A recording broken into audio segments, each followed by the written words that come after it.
264 नगर परिषदा आणि नगरपंचायतींसाठी मतदान सुरू। 1,07,03,576 मतदार मतदानाचा हक्क बजावणार। उद्या निकाल।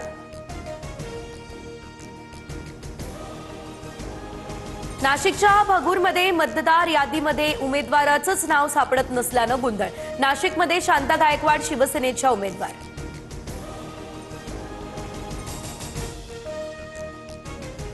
राज्यातील जवळपास 24 नगर परिषदांमधील निवडणुका पुढे ढकलल्या, तर सर्व बाजूंचा विचार करून निवडणुका पुढे ढकलल्या। कायदेशीर पेच टाळण्यासाठी निर्णय। निवडणूक आयोगाचं हे स्पष्टीकरण।